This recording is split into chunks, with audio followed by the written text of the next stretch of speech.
Hello and welcome, friend. My name is Tricia, and I recently ended my marriage of 18 years.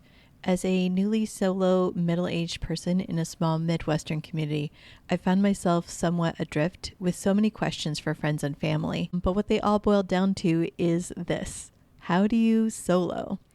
So I decided to start asking people to share the gems of wisdom they've gained along their journeys. Next season, we'll start addressing the question, how do you date? But we've got one last guest today who is going to talk with us about how they solo.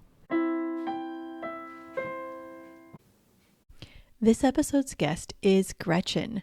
They and I have been friends ever since the early 2010s. We first bonded over a shared love of Middle Eastern music and dancing, and did a few road trips for some amazing lessons with some fantastic instructors, such as Uskan and Casey Chai.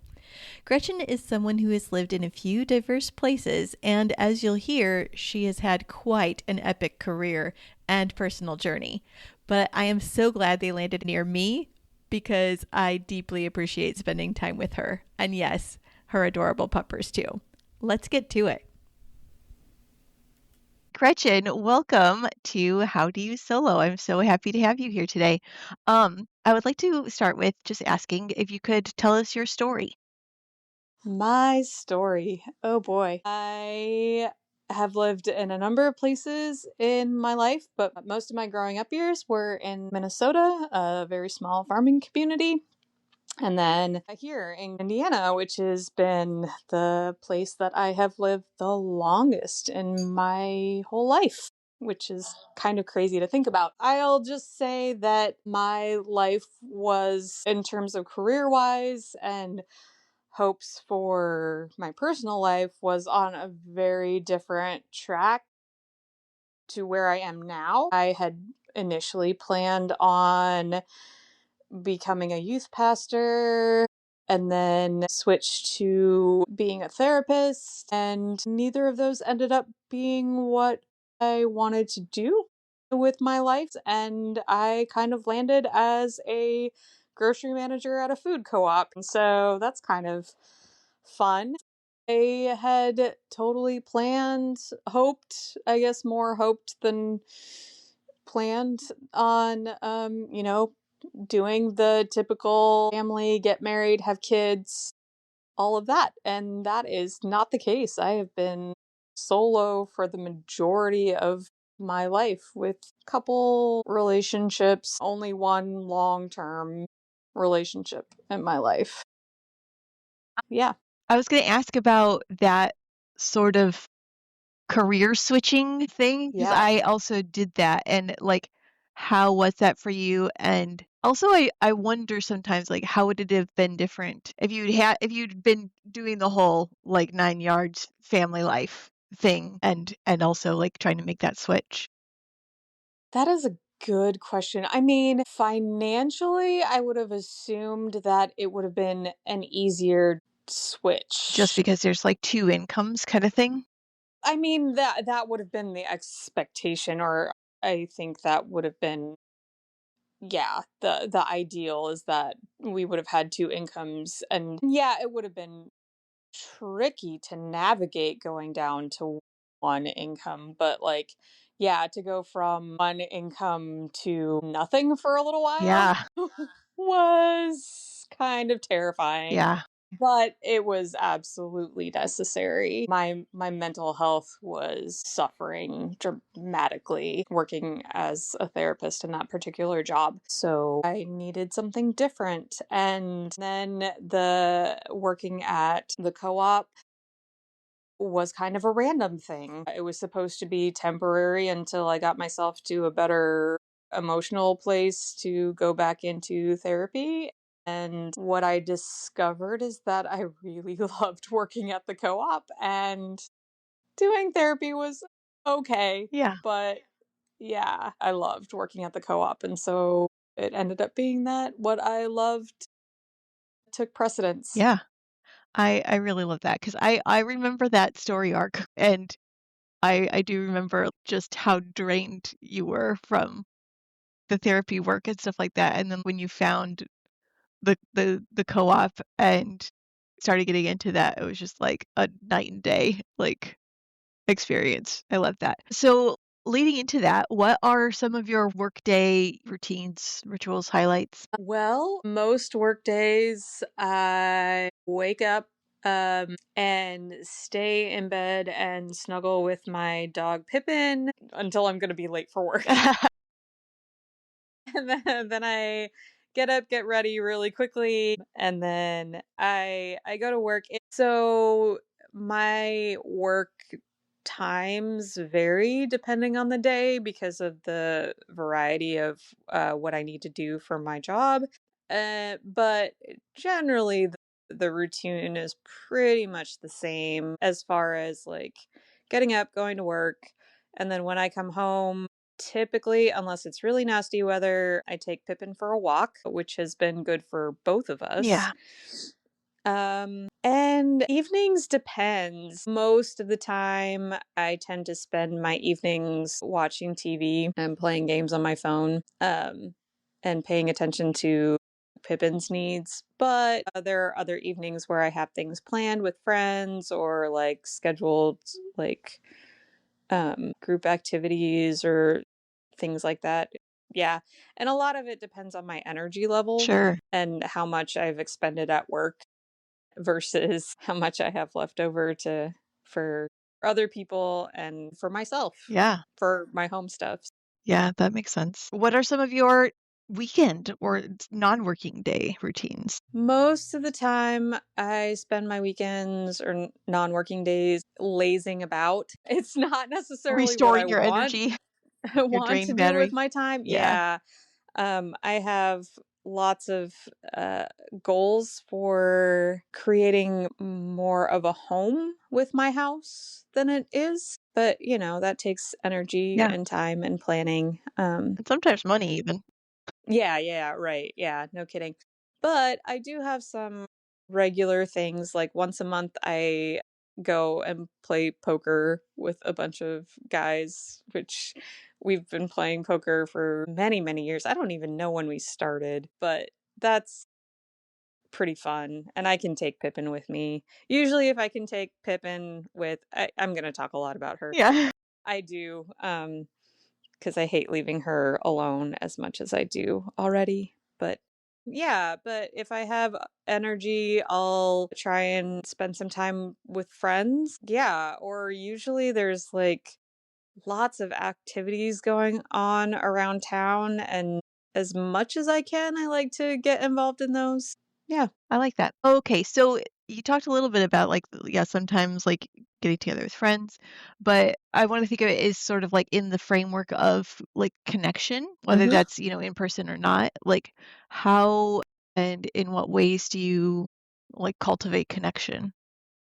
That's a tricky one. I mean, I try to keep in touch with my friends as much as possible. They are the people that I try and connect with the most, either by like going out, going for walks, or going out to eat, or just chilling and hanging out. Yeah, that's generally where I find connection. And I will say, part of the reason why I love my job at the co op so much is because I feel like I have a stronger connection with the community. Yeah, Like, I have gotten to know so many amazing people, our customers who are like super involved in our community in our town, and that feels really good. And I liked having those connections and kind of knowing the ins and outs of like, oh, we've got these customers who regularly order this thing, or I know exactly what this person is going to buy yeah, today. yeah. So, getting to know a little bit more about their lives and what's going on with them. It's like you have connection like built into your work almost. Yeah. Oh, yeah. Anticipating needs and yeah, like connecting with people like that. That's really cool. Can you tell us about a time or times when you've experienced loneliness? Gosh, so many times. That's kind of been a major theme of my life. And part of the reason why, for so long, I felt so desperate for a partner because I assumed that having a partner would ease some of that loneliness that I couldn't find. I will say one of the most recent times, which is probably true for many people, including those who were partnered, was COVID. Even though I was an essential worker and had to go to work, that was super stressful. And work people were essentially my human connection Yeah. at that point, other than like phone calls with people Yeah. or maybe, social distanced outdoor activities with people. But like, I heard or I talked to other friends who had like their COVID pods or whatever they were called. And I wasn't included in those. And that was incredibly difficult. And, I was at that point, I was more connected to a faith community and really didn't have anybody check in on me during that time. And so that was a huge struggle. So, Yeah. yeah. Yeah. um, When you were feeling that, like feeling like going through those lonely times, I mean, COVID, yeah, definitely. mhm. What are generally your go-to sort of thoughts or activities to care for yourself, to like kind of pull yourself through that? Yeah, that's a tricky thing. I think, well, right now, I think having my doggo companion, it has been super helpful. Although I will say I had a different doggo companion during COVID, and that was a struggle because that doggo was aging and not doing very well. And so that was also a stressor. But Yeah. yeah, most of the times in my life where I've felt lonely, I've not done very well in talking kindly to myself or trying to help myself get out of it. Yeah. I think more so now when I'm feeling lonely, I'll try and connect with a friend and I'll reach out and see, like, hey, are you able to do something or hang out or talk? Yeah, if it's just, having a chat or text chat or whatever. But I've also learned how to connect more with myself during Ooh, those times. dang, I like that. Like, I don't need somebody else necessarily to not feel lonely. I mean, yeah, I might still feel the loneliness, but like, I've got things that I enjoy doing, and I need to reconnect with those parts of myself that are life giving for me. And I often forget that that's a thing to do. Yeah. I really, really like that. Even just like last night, I was kind of, that feeling of when you're tired and you're like, "Ah, I could go to sleep, but I really should just eat dinner." In my work, I it's a lot of thinking. It's a lot of brain stuff. And it's Yep. so much thinking and deciding all day long that by the time that it gets to like evening sometimes, I just have no decision-making power left, you know? Gosh, yes. And so I was just, like, a little bit, like, odds with myself last night, like, "Ah, I need to eat, but I'm so tired, but also what what could I eat?" I literally sourced it to Google. Did like, "Hey, AI, I'm so tired and I can't decide what to eat. What should I do?" And AI was like, "You need to immediately make something as quickly as possible and get some nutrients in you." And I was like, "Okay, grilled cheese it is," you know? But then I was like, "I've got, like, these apples. I really need to do something with these apples. They've been just sitting in my fridge for ages. I've made Mm, applesauce with some of them, but it's, like, a lot of apples, it's 2 half packs of goodness. apples." And Wow. so, like, while I was waiting for my cheese to grill, Mhm. I made applesauce. And then I was like, "And I have this movie that I've been wanting to watch for a while. I should just watch this movie." And I had a great time, you know what I mean? It didn't require, like, that much more energy or whatever, but just enough to just be like, "I just need to do whatever it is that I decide to do." And maybe it's not gonna be the best thing or the most perfect thing or the most fun thing or whatever, but it ended up being really fun. But yeah, I really like that thought. Okay, thank you. Mhm. What are the best parts of being solo for you? I have to say, after having a number of roommates, having my own space, Oh, yeah. not having to share my space Yeah. with another person. Yeah, Yup. that's That's real.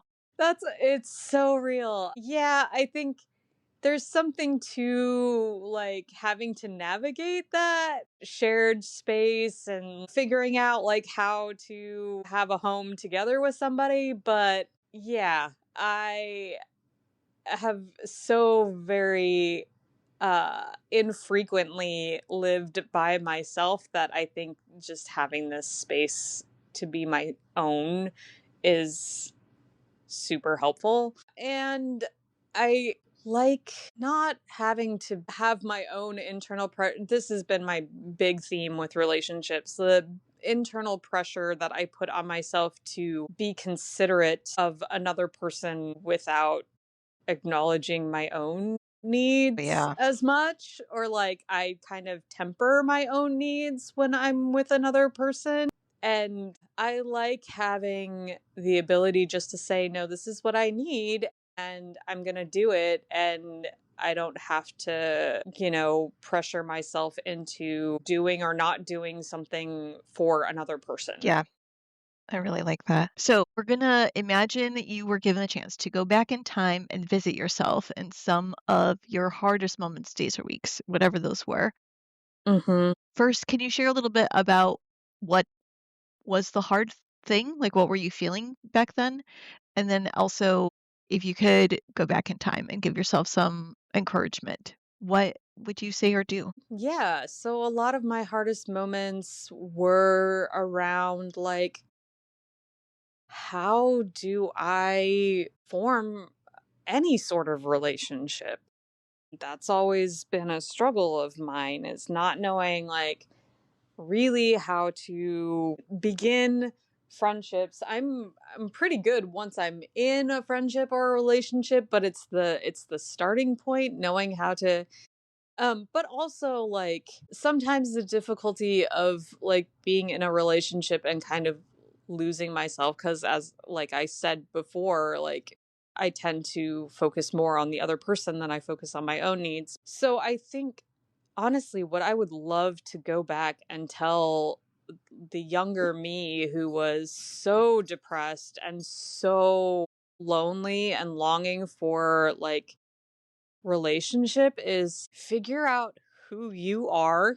Doesn't have to be a permanent who you are, but figure out who you are in this time and place, what you like, what you don't like, who you truly want to be, rather than focusing so much on who you think other people want you to be. And just be that and be okay whether people like you for that or not. Yeah, I really like that. That really speaks to my values of like authenticity. That would have saved me a lot of grief Yeah, over the years, a lot of heartache, yeah, I same. think. Yeah. Are there any other thoughts or tips or even activities that you'd like to share with our solo listeners as they build and create their own lives? I have recently been learning that relationships, whether they be friendships or romantic or familial, don't have to look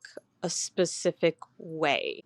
I think for me, there was this idea of this is what it looks like to be married and have a family and that sort of thing. And there were times that were like where I've heard other people say, well, you can create your own family type of thing. And of course, that's not as easy as, that phrase makes it sound like. But I've been learning like, okay, a romantic relationship doesn't have to look a specific way. A long term relationship or even a marriage doesn't have to look a certain way.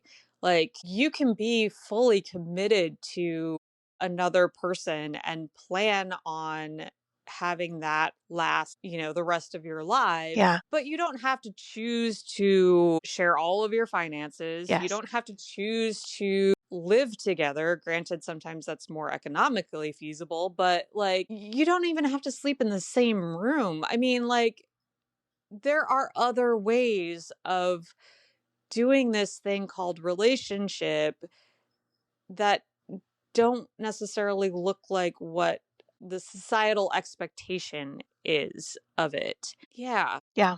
I really So, like I that. mean, I think it's like figure out what you want out of a relationship and have that conversation with whoever you are seeking a relationship with, and figure out if that works for you. Yeah. Like create something new together, maybe? Right. Yeah. Yeah.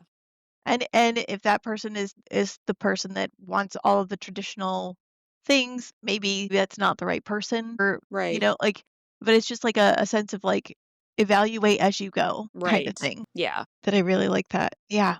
Build and create your life. Like make it be just exactly what you want it to be. Oh, Gretchen, thank you so much for sharing with us today. I really appreciate Thank it. you for having Thank you me. so much. I hope that you are able to glean some gems from our conversation and will join me next time for a new guest. Please like and subscribe to hear more, share with friends far and wide, and feel free to text me with questions or any thoughts you had. I'm grateful for you and look forward to connecting, sending lots of love your way. If you liked what you heard today and are interested in expanding your perspective on living solo, I highly recommend the Solo Podcast by Dr. Peter McGraw.